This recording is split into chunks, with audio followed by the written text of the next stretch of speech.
रमता राम जपो रे प्राणी, अब तो सुन ले राम कहानी।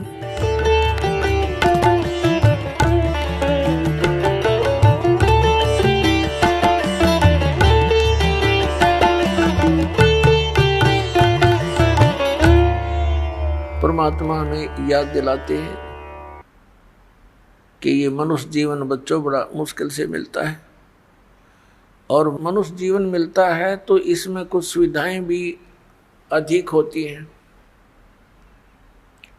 इसमें कुछ बुद्धि भी एक्स्ट्रा होती है।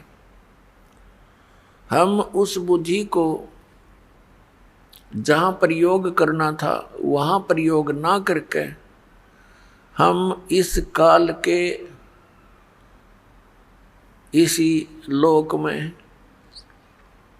हम वो आइटम संग्रह करने में लगे रहते हैं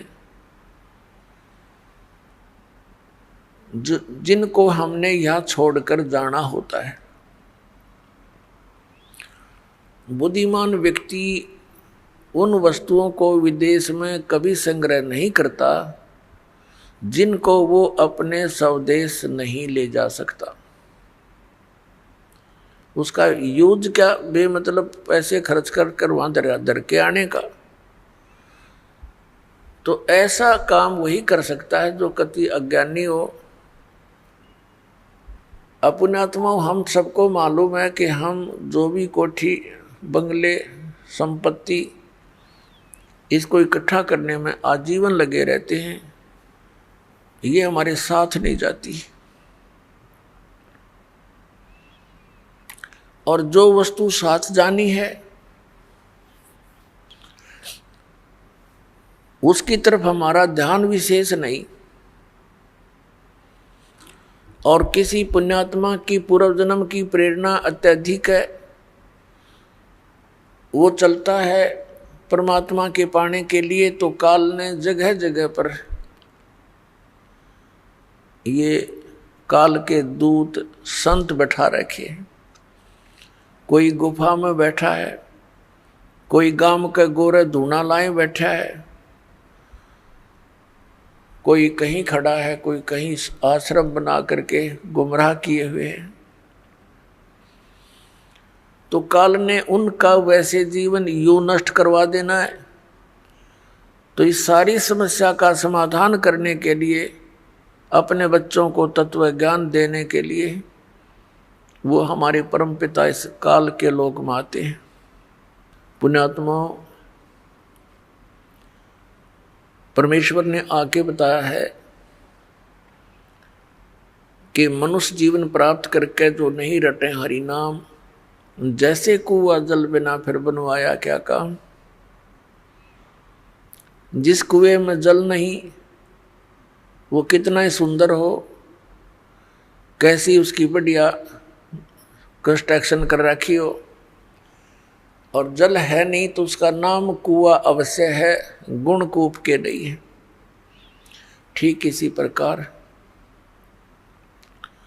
मनुष्य जीवन मानव शरीर प्राप्त करके जो प्राणी साधना सत्य नहीं करता उसका नाम मनुष्य अवश्य है, पर काम मनुष्य के नहीं, वो गुण मनुष्य के नहीं। एक सत साधना ना करके चाहे कोई भक्ति भी कर रहा है बोल पुण्यात्मा, उसका भी जीवन व्यर्थ है, और जो भक्ति नहीं करता उसका भी व्यर्थ है। तो इस सब समस्या के समाधान के लिए केवल परमात्मा ही स्वयं आते हैं। वो आकर हमें ज्ञान देते हैं। गुरु बिन माला फेरते, गुरु बिन देते दान, गुरु बिन दोनों निष्फल हैं, चाहे पूछो वेद पुराण। गुरु बड़े गोविंद से मन में देख विचार, हरि सुमरे सो वार हैं, गुरु सुमरे होवे पार। परमेश्वर ने आकर के हमें इस पूरे प्रोसेस से परिचित कराया है कि परमात्मा कैसे मिल सकता है, तुम काल के जाल से कैसे छूट सकते हो। उसके लिए सबसे पहले मालिक ने बताया है कि सबसे पहले गुरु हो, और गुरु पूरा हो। अधूरे गुरु से भी कोई लाभ होने वाला नहीं। अब पूरे गुरु की पहचान कैसे हो? हमारे जो सदग्रंथ हैं, जिनको आज तक हम सर्वधार्य मानते रहे, पवित्र चारों वेद, पवित्र श्रीमद् भगवत गीता और पवित्र 18 पुराण, ये हमारे हिंदू धर्म के सदग्रंथ माने जाते हैं। वैसे तो ये सदग्रंथ, ये शास्त्र किसी धर्म विशेष के नहीं है, ये तो मानव मात्र के लिए एक संदेश है भगवान का। ये उसमें लिखे और बोले गए थे जिसमें कोई धर्म नहीं था। फिर भी अब ये हिंदू समाज के निमित्त कर दिए गए हैं, तो इसीलिए कहा जाता है जो हिंदू धर्म के जो अनुयायी हैं, पुण्यात्माएं हैं, वो इन सदग्रंथों को सही मानते हैं। तो दास ने ऐसी दया की परमात्मा ने कि जो भी समूह, जो भी धर्म जिस भी ग्रंथ को श्रेष्ठ मानता है, उसी ग्रंथ के आधार से उनके द्वारा की जा रही क्रियाओं और ज्ञान को ये दिखा दिया कि आप ये कर रहे हो, आपके सदग्रंथ ये बता रहे। और जो शास्त्रों में वर्णित साधना और ज्ञान नहीं है, वो लोक वेद है, वो मनमाना आचरण है, उससे कोई लाभ नहीं होगा। श्रीमद् भगवत गीता अध्याय नंबर 16 के श्लोक नंबर 23 और 24 में कहा कि शास्त्र विधि को त्याग कर जो मनमाना आचरण करते हैं, उनको न तो कोई सुख होता है, न उनको सिद्धि प्राप्त होती है, और न ही उनकी कोई गति होती है। और इन तीन चीज़ों के लिए ये भक्ति करते हैं, परमात्मा को याद करते हैं, और यही नहीं हुई तो फिर उसका लाभ क्या करने का? व्यर्थ प्रयत्न हुआ। अपने आत्मा परमात्मा ने आकर ये ज्ञान दिया कि सबसे पहले आपका गुरु हो, गुरु भी पूरा हो। ये गुरु, नकली गुरुओं ने सारा काम बिगाड़ रखा है। तो सूक्ष्म वेद में कहा कि गुरुआं गाम बिगाड़े, संतो गुरुओं गाम बिगाड़े, ऐसे कर्म जीव कला दिए, ईब जड़े नहीं जाड़े। ऐसे कर्मों से ये लिप्त कर दिए, अब इतना ज्ञान देने से भी वो उनसे हटने को तैयार नहीं, क्योंकि घना पुराना रंग हो गया।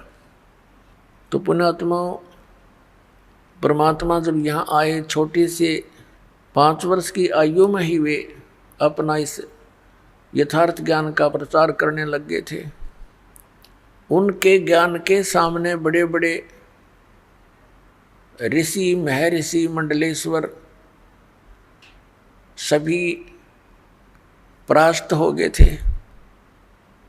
लेकिन इस मन की ऐसी वृत्ति है, सच्चाई का ज्ञान हो जाता है, फिर भी वहाँ से हिलने को तैयार नहीं।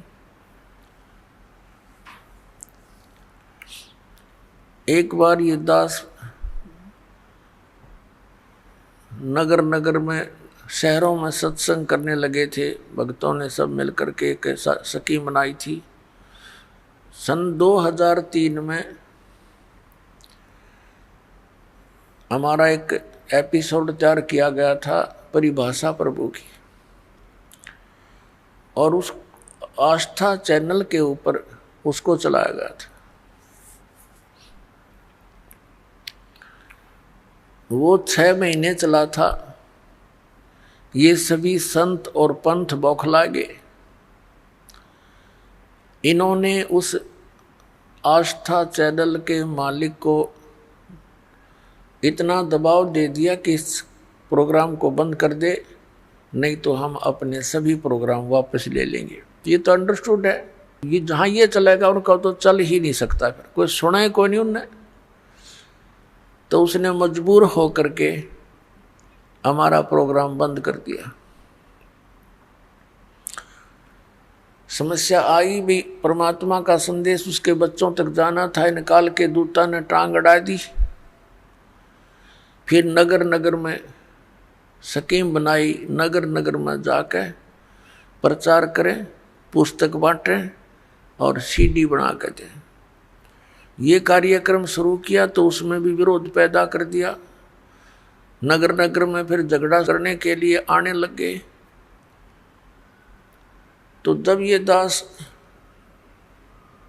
ये ज्ञान सुना रहा था, एक बहन आई एक नगर में, एक शहर में, और उस शहर में लोकल जो चैनल होते थे, लोकल जो जैसे केबल सिस्टम होता है, उस पर हम 15-20 दिन पहले सीडी चलवा देते थे उसको दे करके, ताकि शहर शहर के लोग ये परिचित हो जाएं कि हम क्या बताना चाहते हैं। तो उस बहन ने बताया कि मैं टीवी देख रही थी, जल्दी जल्दी चैनल बदल रही थी, संतों के सत्संग सुनने का मुझे बहुत शौक था। किसी का भी सत्संग सुनती थी, 5-4 मिनट के बाद सोचती थी दूसरे के वचन सुनती हूँ, इसमें आनंद नहीं आया। तो ऐसे करते करते आपका ये प्रोग्राम मैंने देखा।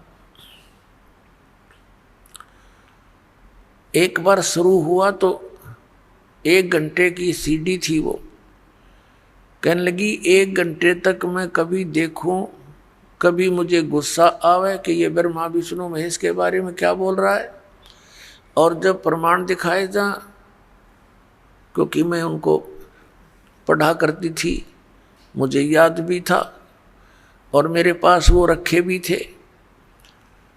ऐसे करते करते वो सारा कुछ 15-20 दिन तक कंटिन्यूस वो प्रोग्राम देखा उसने। अब वो कहने लगी जी ये सारा पता लग गया कि जो साधना मैं कर रही हूँ ये यूजलेस है, लेकिन इन भगवानों में इतनी आस्था होगी, अब भी इनको त्यागने को दिल नहीं करता।